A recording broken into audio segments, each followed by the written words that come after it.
মহতারাম, মানুষ মরে যাওয়ার পরে তার সমস্ত কিছু শেষ হয়ে যায় না, বরং মানুষ ইন্তেকাল করার পরে, মরার পরে তার আরেকটা জীবন শুরু হয়, যেটাকে বলা হয় বারজাখী জিন্দেগি, কবরের জিন্দেগি। আজিজানে মহতারাম, তো যাই হোক, এই সমস্ত বিষয়ের উপরেই দু চারটি কথা বলে ইনশাআল্লাহ আমার সংক্ষিপ্ত আলোচনা সমাপ্তি ঘটাবো। তবে আপনাদের নিকটে আবেদন, একটু একাগ্রতার সহিত মনোযোগ সহকারে নিরপেক্ষ দৃষ্টিভঙ্গি নিয়ে শ্রবণ করার চেষ্টা করবেন। আর আমিও আপ্রাণ চেষ্টা করব আপনাদের নিকটে এই অল্প সময়ের মধ্যে আপনাদের ব্রেনের মধ্যে সেভ করে দেওয়া।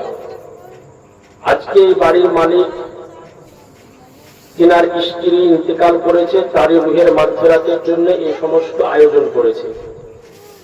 আজিজানে মুহতারাম, এবার যে সমস্ত মানুষ বলে যে মানুষ ইন্তেকাল করার পরে, মারা যাওয়ার পরে তার জন্য কিছু করার প্রয়োজন নেই, কিছু করার দরকার নাই, আজিজানে মুহতারাম, আগে সর্বপ্রথম আমাদেরকে দেখতে হবে যেই বাড়িতে মিলাদুন নবী হয় বা ইসালে সওয়াবের কাজ হয়, এই কাজটাকে বলা হয় ইসালে সওয়াব। ইসাল শব্দের মানে হচ্ছে পৌঁছানো, আর সওয়াব মানে হচ্ছে নেকি। অর্থাৎ নেকি পৌঁছানোর উদ্দেশ্যে যে সমস্ত কর্ম করা হয় ওটাকেই বলা হয় ইসালে সওয়াব। তো আজকে এই বাড়িতে আমি তো এসেছি প্রায় এশার সময়তে। সারাদিন হয়তো আপনারা গ্রামের মানুষ যারা ছিলেন, আচ্ছা ভালো করে একটু ভেবে চিন্তে উত্তর দেন তো, যে এই যে বাড়িটাতে আপনারা সারাদিন ছিলেন, সকাল থেকে নিয়ে এই পর্যন্ত এই বাড়িতে কি গান বাজনা হয়েছে? কথা বলেন না, গান বাজনা হয়নি। কি হয়েছে? সারাদিন মানুষজনকে খাবার খাওয়ানো হয়েছে, কিছু কোরআন পাক তেলাওয়াত করা হয়েছে। আজিজানে মুহতারাম, আচ্ছা বলেন তো, যে কোরআন পাক তেলাওয়াত হয়েছে, কোরআন পাক তেলাওয়াত করা নেকির কাজ না গুনার কাজ? একটু কথা বলতে হবে আমার সাথে। নেকির কাজ, কোরআন তেলাওয়াত করা হলো নেকির কাজ। এরপরে মানুষকে খাওয়ানো হয়েছে, মানুষকে খাওয়ানো এটাও হলো নেকির কাজ। এরপরে এই এশার নামাজ পড়ার পরে থেকে নিয়ে এখন পর্যন্ত কোরআন ও হাদিসের আলোচনা চলছে, নবীর উপর দরুদ ও সালাম চলছে, এরপরে শেষে আমরা দোয়া করব। তাহলে বোঝা গেল যে সকাল থেকে নিয়ে এখন পর্যন্ত এই বাড়িতে যতগুলি কর্ম হয়েছে প্রত্যেকটাই কিন্তু ভালো কাজ হয়েছে, নেকির কাজ হয়েছে। এখন প্রশ্ন হলো যে এই যে নেকির কাজগুলি করা হলো, এই নেকিগুলি মাইয়াতের কবরে পৌঁছাবে না পৌঁছাবে না, এর সম্পর্কে হাদিস কি বলে, হাদিসের মধ্যে কি বর্ণিত হয়েছে? আর কিছু মানুষ আন্দাজে কথা বলে, আন্দাজে কথা বললে ওরা মানুষ আমি নই। আজিজানে মুহতারাম, এই প্রসঙ্গে সহিহ বুখারীর মধ্যে হাদিস নম্বর 1388, হাদিসের রাবী হযরত আয়েশা সিদ্দিকা রাদিয়াল্লাহু তাআলা আনহা, তিনি বর্ণনা করেন যে একজন জৈনিক ব্যক্তি আমার নবীর নিকটে হাজির হলেন। হাজির হওয়ার পরে বললেন, ইয়া রাসূলুল্লাহ, হঠাৎ আমার মা ইন্তেকাল করে দুনিয়ার বুক থেকে চলে গিয়েছে, তো আমার মায়ের জন্য আমি যদি কোনো ভালো কাজ করি, আমার মনে বলে যে আমি যদি আমার মায়ের ইন্তেকালের সময়তে বাড়িতে যদি থাকতাম, মায়ের নিকটে যদি থাকতাম, তাহলে মা হয়তো আমাকে কোনো ভালো কাজ করার বা নেকির কাজ করার হুকুম দিতেন। কিন্তু ইয়া রাসূলুল্লাহ, আমার মায়ের ইন্তেকালের সময়তে আমি বাড়িতে ছিলাম না, তো আমি যদি এখন এই মুহূর্তে আমার মায়ের জন্য কোনো ভালো কাজ করি, তো এই নেকি আমার মায়ের কবরে পৌঁছাবে না পৌঁছাবে না? প্রশ্ন করতেছেন নবীর নিকটে, আর উত্তর দিচ্ছেন আমার নবী। তাহলে বিষয় হলো, নবী যে কথা বলবে ওই কথাকে আমাকে আপনাকে মেনে নেওয়া, এটার নাম হচ্ছে ঈমান। নবী যদি বলেন যে পৌঁছাবে না, ওটাও মেনে নিতে হবে, আর নবী যদি বলেন যে পৌঁছাবে, তো ওটাকেও মেনে নিতে হবে। কারণ নবীর কথাকে মেনে নেওয়ার নামই হলো ঈমান। তো আজিজানে মুহতারাম, সাহাবী রাসূল যখন প্রশ্ন করলেন,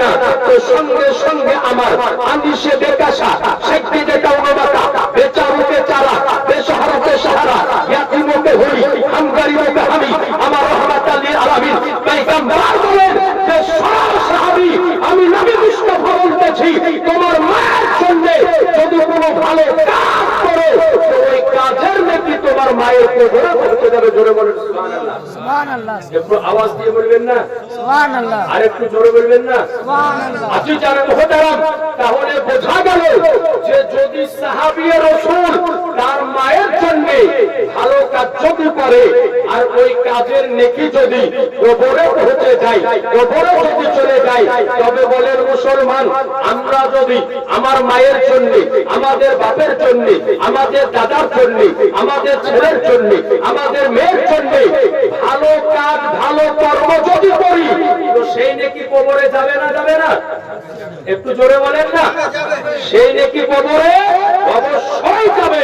তাহলে সুতরাং বোঝা গেল যে কোন জীবিত ব্যক্তি যদি মনে করে যে আমি মৃত্যু ব্যক্তির কোন উপকার করব, ভালো কাজ করব, তো মৃত্যু ব্যক্তির জন্য জীবিত ব্যক্তি এই কাজ করতে পারে, তার জন্য কোরআন তেলাওয়াত করতে পারে, তার জন্য গান করতে পারে, তার জন্য সাদকা করতে পারে, তার জন্য মানুষকে খাওয়াতে পারে, তার জন্য ভালো কর্ম করতে পারে।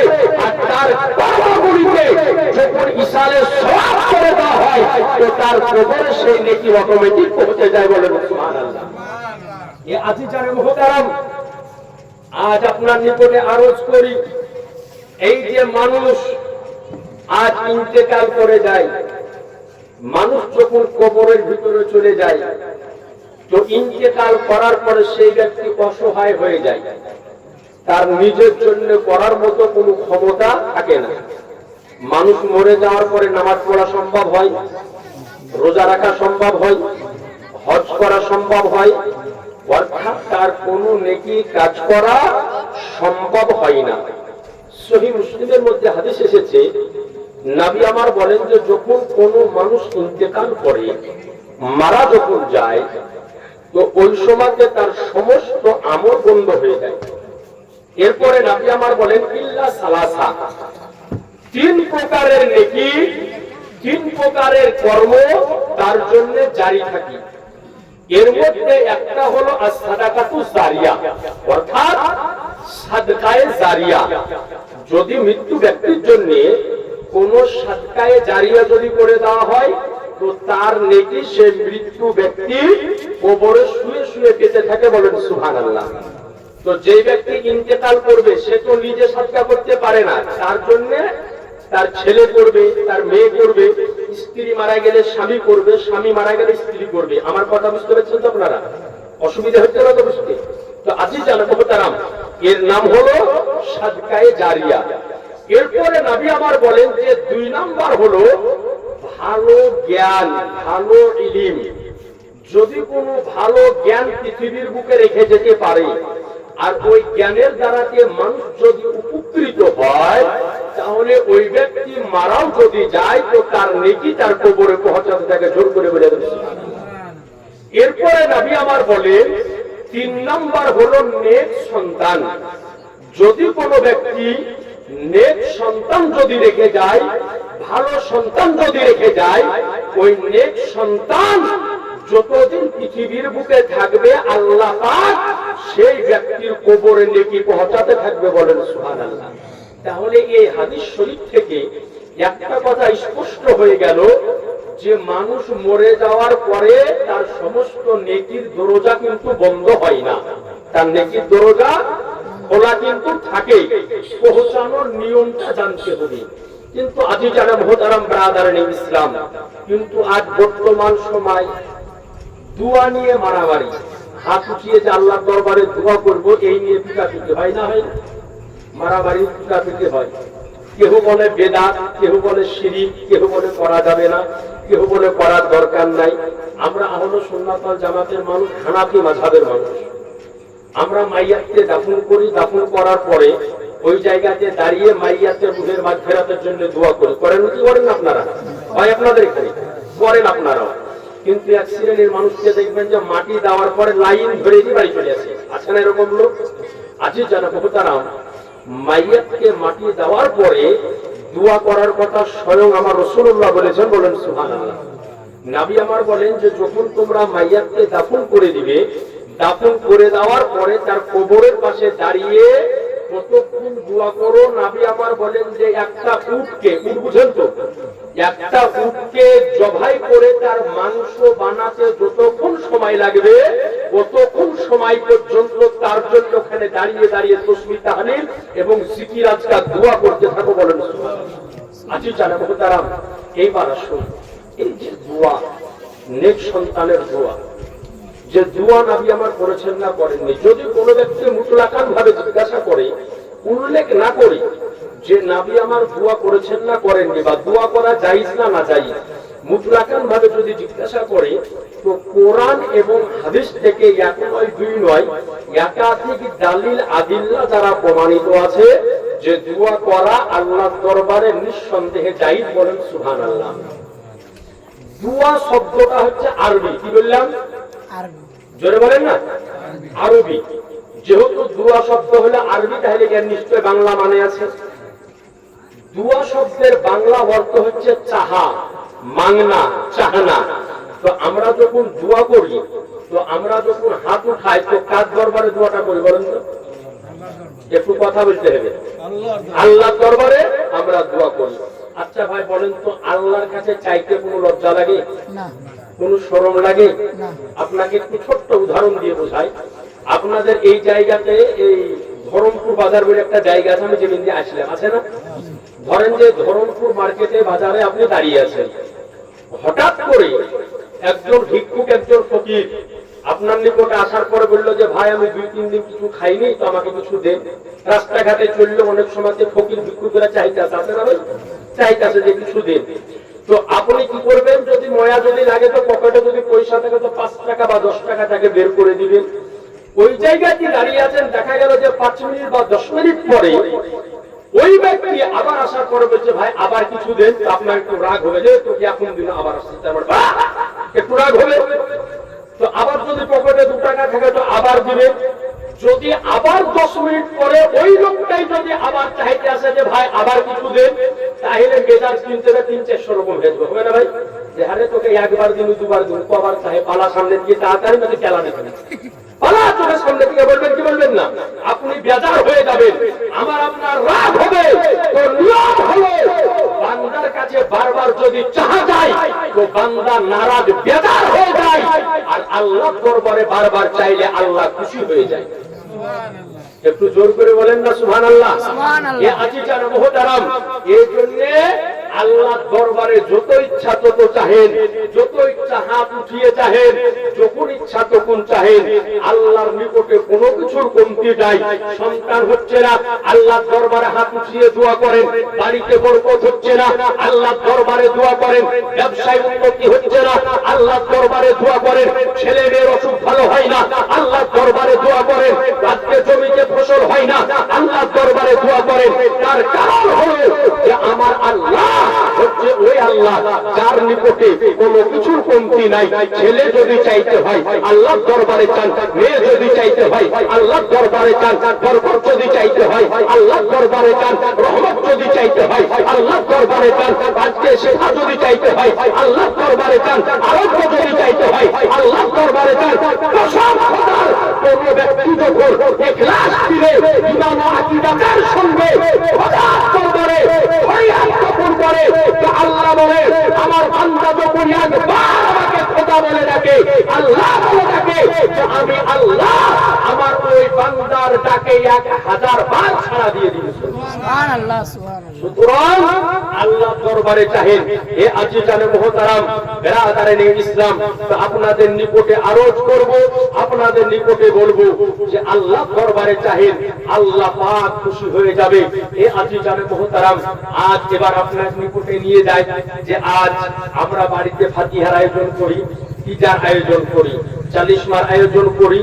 অনেকে আমরা আহলে সুন্নাত ওয়াল জামাতের মানুষ, বিশ্ব রাসূল সাল্লাল্লাহু আলাইহি সাল্লামের ইয়াউমে বেলাদাত দিবস, নবী দিবস যখন আসে তো আমরা জুলুস বের করি, করেন এদিকে হয়তো নবীর মিলাদুন নবী পালন করি, মুহররম পালন করি, শবে বেরাত পালন করি, শবে মেরাজ পালন করি, বাড়ি যদি নতুন তৈরি করি তো বাড়িতে ফাতিহার আয়োজন করি, ছেলে মেয়ের বিবাহতে ইমাম সাহেবকে ডেকে ফাতিহা করাই, করেন না, এগুলো আমরা সব করাই। তো আমরা একটা সিস্টেম করি যে যে সময় আমরা বাড়িতে ফাতিহার আয়োজন করি তো এক প্রকারের আমরা সিরনির ব্যবস্থা করি। কেউ লাড্ডু করে, কেউ খেজুর করে, কেউ বা বিস্কুট করে, কেউ বা মিঠাই করে, যার যেরকম সাধ্যে জুটে সে সেই রকম একটা করে শিরনির ব্যবস্থা করি। এরপরে ওই শিরনিকে সামনে রেখে ইমাম সাহেব কোরআন শরীফ থেকে কিছু সূরা তেলাওয়াত করে, এরপরে নবীর উপর দরুদ ও সালাম পড়ে সেই শিরনির উপরে হাত উঠিয়ে আল্লাহর দরবারে দোয়া করা হয়। হয় কি হয় না? এগুলা আমরা করে থাকি। তো আজিজান মুহতারাম ব্রাদারানে ইসলাম, তো আপনাদের নিকটে আরোপ করব এই হাদিসটি আপনাদের শুনে ইনশাআল্লাহ বক্তব্য আমি শেষের দিকে নিয়ে যাব। লম্বা হাদিস, যে এই যে শিরনি আমরা করি, এই যে শিরনি আমরা খাই, তো এক শ্রেণীর মানুষ আমাদেরকে শিরনিখোর বলে গালি দেয়, মানে এগুলা খাওয়া বেদাত, এগুলা খাওয়া শিরিক বলে, কি বলে না ভাই? এগুলাকে বেদাত শিরিক বলে ফতোয়া দেয়। তো এই যে শিরনি, আমরা যে শিরনি খাই, যে শিরনি আমরা করি, এই শিরনি নবী খেয়েছেন না খাননি, আর নবী করেছেন না করেননি, জানার দরকার আছে না নাই?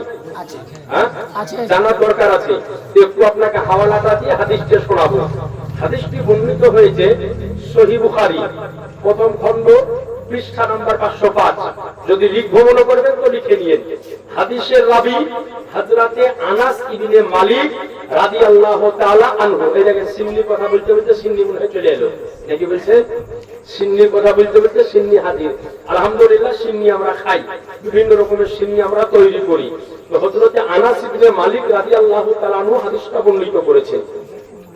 হযরত আনাস ইবনে মালিক রাদিয়াল্লাহু তাআলা আনহু বলেন যে আমার রাসূল কায়নাত সাল্লাল্লাহু তাআলা আলাইহি ওয়াসাল্লামের একজন বিখ্যাত সাহাবী ছিলেন, যার নাম ছিল হযরতে আবু তালহা রাদিয়াল্লাহু তাআলা আনহু। তো হযরতে আবু তালহা রাদিয়াল্লাহু তাআলা আনহু একদিন তিনার বিবি হযরতে উম্মে সুলাইম রাদিয়াল্লাহু আনহাকে ডাকলেন। ডাকার পরে বললেন যে ওগো আমার বিবি, আমার অর্ধাঙ্গিনী, তোমার নিকট একটা কথা বলি। বলে ওগো আমার মাথার তাজ। বলে কি বলতেছেন? বলে বিবি, আজকে আমি আমার নবীর সঙ্গে একবার কথা বললাম, তো রাসূলুল্লাহর আওয়াজটা শুনে মনে হলো যে নবী আমার 2-3 দিন ধরে কোনো খাবার খাননি। নবীর আওয়াজে আমি ক্ষুণ্ণতা প্রকাশ পেলাম। তো বললেন বিবি, তোমার কাছে কি কোনো খাবার আছে যে নবীর নিকটে পাঠাবো? তো বললেন ওগো আমার স্বামী, বাড়িতে মাত্র কিছু জব আছে, তাছাড়া আর কিছু নাই। তো বললেন যে এক কাজ করো, ওই জব পোড়া রুটিটা নিয়ে যাও। তো জব পোড়ানোর রুটি বানানো হলো। বানানোর পরে ওই রুটিগুলাকে একটা ওড়নার মধ্যে জড়ানো হলো। এবার আনাস ইবনে মালিক বলে যে জড়ানোর পরে হযরত আবু তালহা আমার হাতে দিলেন। বলে রুটি গেলাকে নিয়ে আমি গেলাম নবীর নিকটে। বলে নবীকে যাওয়ার পরে দেখলাম যে নবী আমার সাহাবায়ে কেরামদেরকে নিয়ে মসজিদে নববীর মধ্যে বসে রয়েছে। বলেন সুবহানাল্লাহ, নবী আমার বসে আছে। তো হযরত আনাস ইবনে মালিক বলেন যে আমি গেটের সামনে দাঁড়ালাম। তো নবী আমার দেখার পরে বললেন যে ও আনাস ইবনে মালিক, তোমাকে কি আবু তালহা পাঠিয়েছে?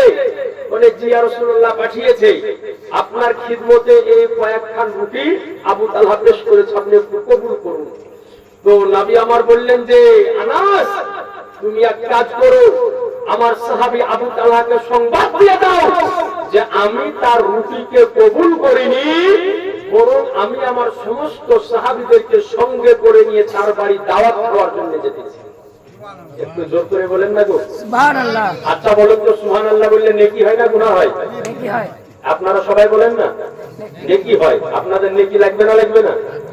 লাগবে না? লাগবে। যদি বলেন যে না আমাদেরকে নেকি লাগবে না, তাহলে বলিয়েন না, নেকিতে বগর ভরা আছে। আর যদি বলেন যে নেকি লাগবে তো জোরে সুবহানাল্লাহ বলেন তো একবার।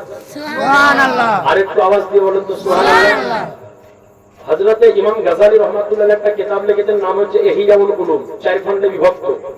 এর প্রথম খণ্ডে তিনি একটি হাদিস শরীফ নকল করেছেন যে রাসূল কায়নাত সাল্লাল্লাহু আলাইহি ওয়াসাল্লাম বলে যে কোন ব্যক্তি যদি দুনিয়ার জমিনে বসে একবার সুবহানাল্লাহ বলে তো আল্লাহ পাক নিজ দায়িত্বে তার জন্য জান্নাতে একটা খেজুরের গাছ লাগিয়ে দেয়।